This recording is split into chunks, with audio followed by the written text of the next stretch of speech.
En manchette aujourd'hui, 2 hommes de la région arrêtés pour pornographie juvénile et retour sur la première édition du Gala des Régales. Le TVA Nouvelle Midi commence maintenant.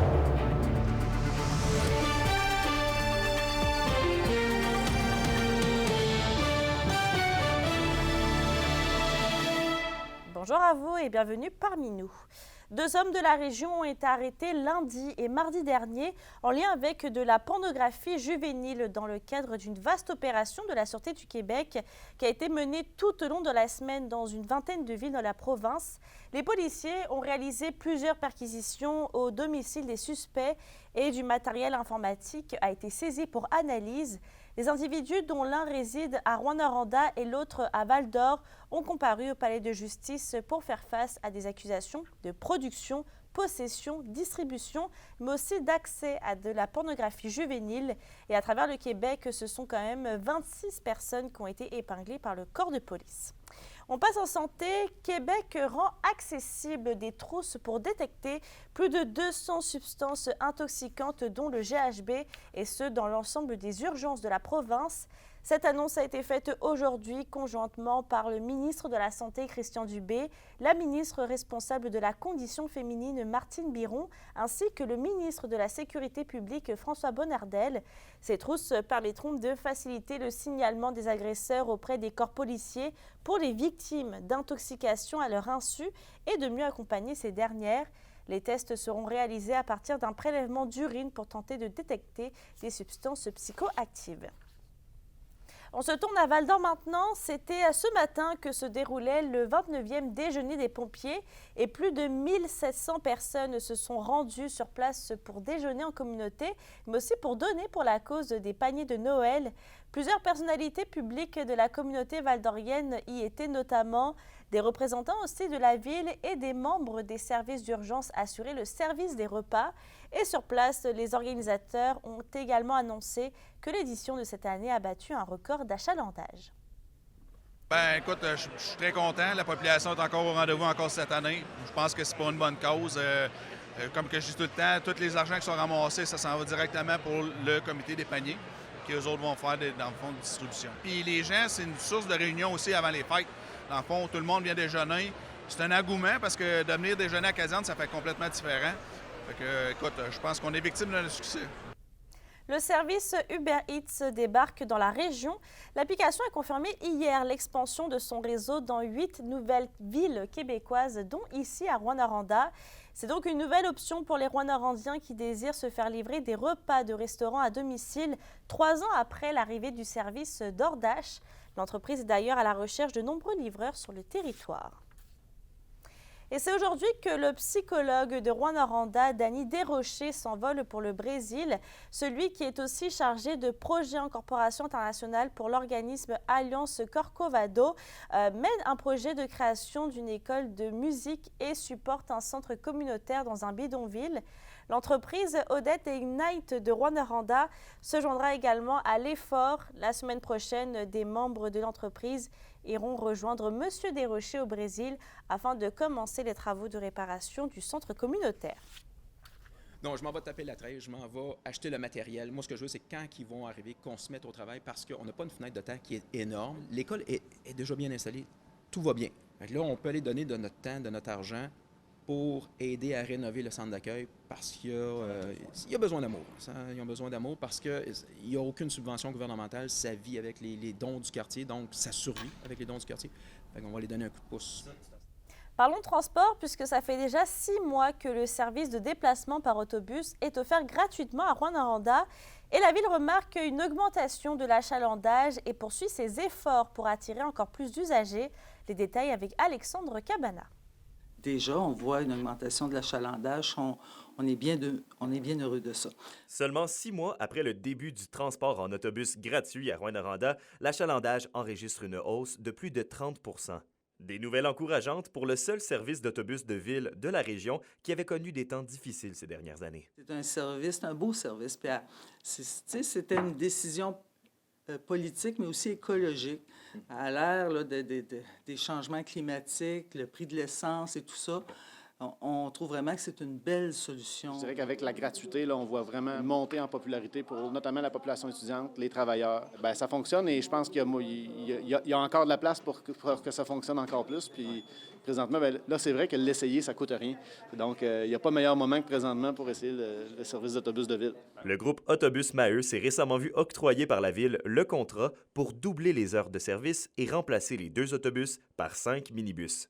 La desserte des quartiers Granada et Évin en périphérie du centre urbain sont d'ailleurs toujours dans les cartons pour l'an prochain. Plus d'autobus, finalement, avec des trajets plus rapides, plus efficaces. Et effectivement, des véhicules minibus, donc plus petits un peu. Ça demeure des véhicules de type d'autobus urbain, c'est-à-dire ce qu'on appelle dans notre jargon des planchers bas, qui facilitent l'accès pour les personnes qui peuvent avoir une mobilité réduite. Là. Déjà passé les commandes pour les véhicules.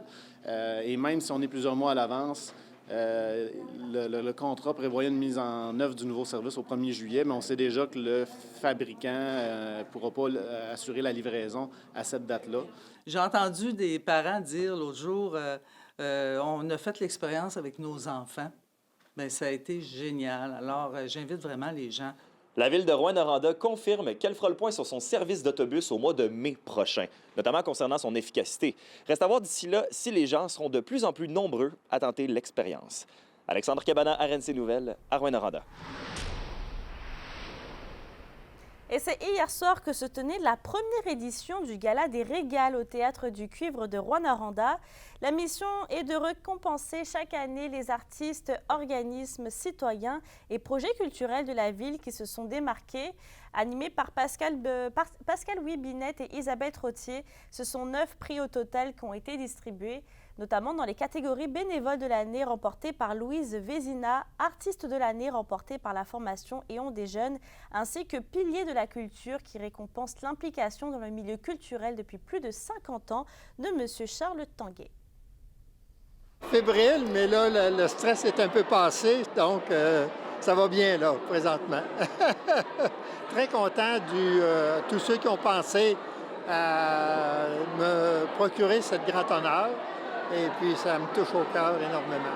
Ça fait des années qu'on travaille là-dessus, puis qu'on met l'épaule à la roue pour en fait, faire de la musique authentique qui nous ressemble, puis si c'est reconnu et que c'est aussi sincère, ça veut juste dire que notre sincérité a une belle valeur, puis c'est chouette, non? Au sport, les équipes juniors majeures de l'Abitibi-Témiscamingue sont de retour devant leurs partisans en fin de semaine après avoir fait un voyage dans les Maritimes. Les Tigres de Victoriaville et les Mooseheads d'Halifax sont de passage à Val-d'Or et Rouyn-Noranda. Et au cours du week-end, le Vert et Or pourra compter sur le retour de son gardien numéro 1, William Blackburn. Le capitaine de l'équipe valdorienne va quant à lui jouer son premier match de la saison devant ses partisans ce soir, alors que Val-d'Or reçoit la visite des Mooseheads. La question du jour TVA, une présentation de Mobilier Bélan qui vous offre depuis plus de 50 ans un service de qualité et un grand choix de matelas, mobilier, électro au prix compétitif que vous recherchez. À la question du jour, on vous demande, êtes-vous satisfait jusqu'à présent des performances des équipes de hockey de la région? Pour voter et commenter, rendez-vous sur la page de TVA Abitibi-Témiscamingue. 2024 est quand même une année importante pour la cycliste de Rouyn-Noranda, Olivia Barry. En plus de joindre une nouvelle équipe Movistar, la spécialiste du contre-la-montre vise de représenter le Canada aux prochains Jeux olympiques à Paris. Un reportage de Vincent Tremblay. Olivia Barry en sera une deuxième saison sur le circuit professionnel. En 2024, elle pédalera sous les couleurs de Movistar, une équipe de pointe espagnole après un court passage chez UAE. Moi, je suis vraiment contente d'aller dans Movistar. J'avais déjà parlé avec eux l'année précédente, mais vu que Annemie, qui est une grosse star du cyclisme, était dans l'équipe, mon manager m'avait conseillé peut-être d'attendre qu'elle prenne sa retraite parce qu'on n'avait pas envie que j'avais pas mon opportunité pour faire des courses pour moi-même. La spécialiste du contre-la-montre a commencé son camp d'entraînement cette semaine en prévision de l'année la plus importante de sa carrière. Un camp d'entraînement exigeant pour l'athlète de 26 ans. Mon entraîneur il vient de m'envoyer ma semaine prochaine, qui va être 4 heures de vélo. La journée suivante, 3 heures avec gym, 4 heures de vélo, journée de repos, 4 heures, 4 heures. Fait que, tu sais, des fois, ça ressemble à ça, mais moi, j'aime ça. Olivia Barry a plusieurs épreuves à son calendrier l'an prochain avec sa nouvelle équipe. Elle se concentre sur ses premières courses, mais son objectif est clair. Elle veut participer aux Jeux olympiques de Paris l'été prochain. J'ai mes espoirs d'aller aux Olympiques de Paris. L'équipe nationale, on dit qu'elle a sélectionné les filles le 4 juin, qui est extrêmement tard parce qu'il y a beaucoup de pays qui savent déjà qui envoie. Le Canada est l'un des rares pays à sélectionner ses athlètes aussi tard. Ce n'est qu'au mois de juin qu'Olivia saura si elle deviendra une Olympienne. Pour son père, pas question de rater le rendez-vous si sa fille y participe. On va regarder ça comme il faut. D'ailleurs, c'est quelque chose qu'il faut regarder. Où c'est qu'elle va être la course exactement, là, le contre-la-montre. On comprend que le Canada n'a pas encore confirmé qu'Olivia pouvait y aller, là, mais ils ont comme dit quand même de se préparer. Là, alors, mais le Canada, c'est comme ça. Hein, ils confirment à la dernière minute. Vincent Tremblay, RNC Nouvelles, à Rouyn-Noranda. À la météo aujourd'hui, après avoir passé des journées sur les nuages, on peut maintenant profiter du soleil et ça va être généralement ensoleillé en Abitibi. Au Témiscamingue, on a une alternance de soleil et de nuages et il va faire un maximum autour de moins 5 degrés. Pour ce soir et cette nuit, nuages sur tous les secteurs. Côté température, minimum entre moins 15 et moins 9 degrés avec un refroidissement éolien qui descendra autour des moins 18. Et je termine avec la ville de Val-d'Or qui a signalé un bris d'aqueduc qui est survenu sur la 7e rue entre la 3e avenue et la 4e avenue. Les travaux publics sont sur place pour évaluer la situation.